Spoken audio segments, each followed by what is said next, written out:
The other day, I began to talk about um, this doctor appointment I had and the steps I was going to have to take to make sure that it went smoothly.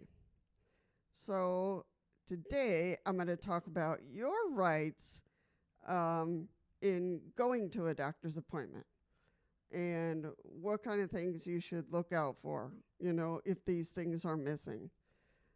Okay, we're going to start. There's 7 of them. And so we're going to start from number 7 all the way to number 1. So the right to receive care and not be turned away. So, just because you use a wheelchair doesn't mean they should turn you away. There are some doctors who have not treated people with disabilities or have not treated a person with in use of a wheelchair. So, in get the hook that I'm saying here, a person who uses a wheelchair. So you are not a wheelchair. You are a person who just happens to use a wheelchair. So, the doctor can't refuse to treat you because you use a wheelchair. This is discrimination, okay? So they cannot claim that you don't treat patients with disabilities. That's so not true. That they might have a lack of training, yeah, and then you can participate in training this doctor in disabilities. That's your that is your power. They have a legal obligation to provide you with the same level of care as any other patient. So just keep that in mind. Number 6, the right to reasonable modifications in policies and procedures. So in policies, allowing a service animal in the office, providing assistance with filling out forms if you are a quad, so that's important.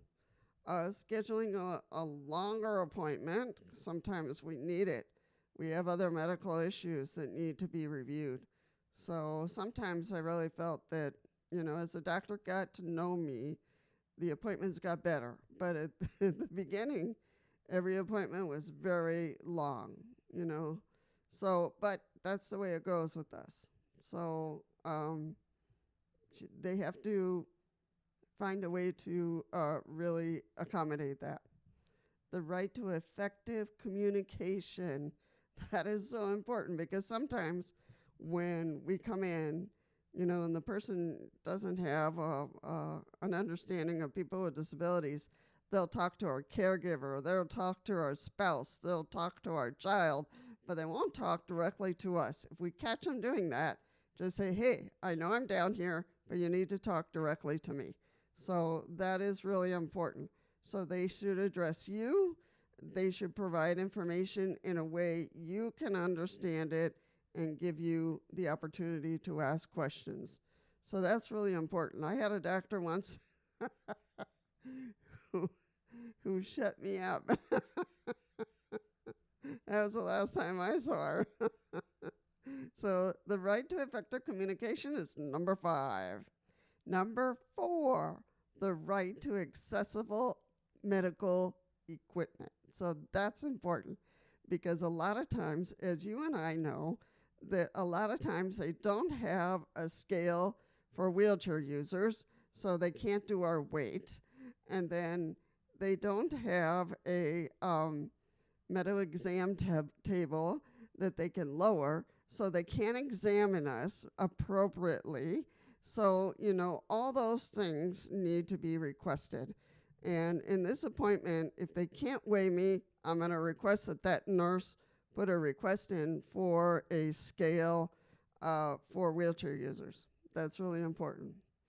So, it's those kind of accessible medical equipments that all offices should have. Number 3, the right to accessible examination room, which we already kind of talked about, that you be able to fit in the room, that there's enough room for you to get in, back up, and for the nurse to take your blood pressure, that kind of thing. That there's enough room for your wheelchair, yourself, your service dog, etc. So you must be able to get into and move around the exam room.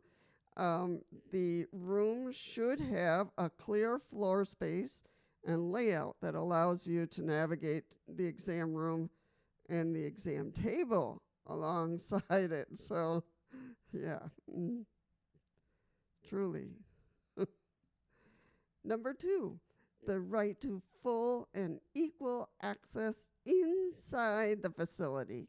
So none of this fancy steps and crazy hallways. No, you know, once inside, you have the right to access all areas, a waiting room with enough space to navigate and for you to be able to park your wheelchair, hallways and doorways that you would be able to fit through, an accessible restroom, and an accessible reception counter, which a lot of times there isn't.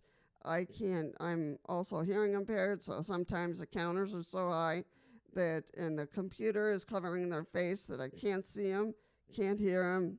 Sorry about that, ma'am, So reception area with reasonable alternative, like having someone come out to assist you in doing that. So that is number 2. Number 1, guess what it is? If we just talked about inside, number 1 should be what? Outside. So the right to get in the door, architectural access. Architectural access. So your doctor's office must have an accessible route from the arrival point, parking, sidewalk, to the entrance and into the office itself. So that's really important. So access to parking space, curb cuts and ramps, an entrance that is wide enough for a wheelchair. If doors are not automatic, they must be operated without a great deal of force.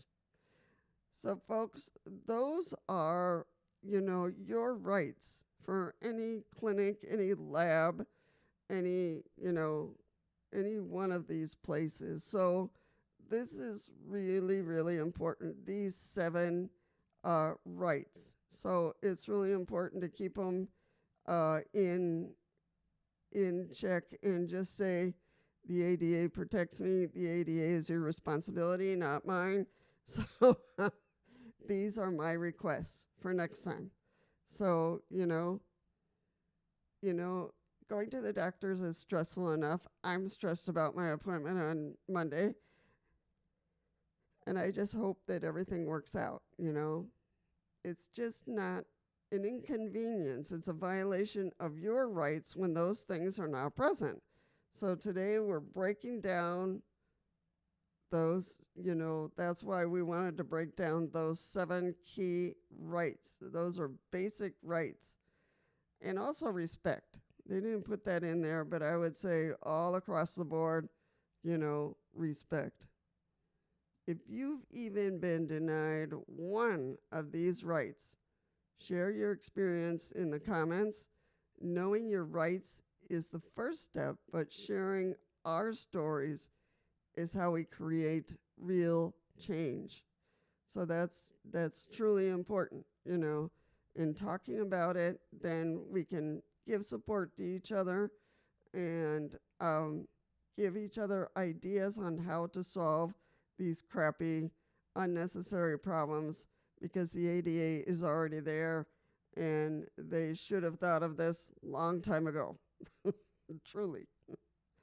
This video provides general information and is not a substitute for legal advice. For legal advice, you need to go to a lawyer. I'm not a lawyer. I'm a retired social worker, but I am strong in terms of rights and responsibilities. So laws can vary, but these rights are strongly protected under the federal ADA in the United States. Now, in your country, you probably have some rules and regulations as well, and it would be good for you to look it up if you are struggling with any medical visits, of one kind or another. So let's talk about this. Post down below your issues, and let's see if we can hammer out and give you some possible solutions to that, whether it's here, India, Japan, anywhere, UK, South America, Central America. Let's work at it together. All right. Give me a like as usual and subscribe. And don't forget to look at some other videos. It might be helpful to you. And I'll see you in the next one.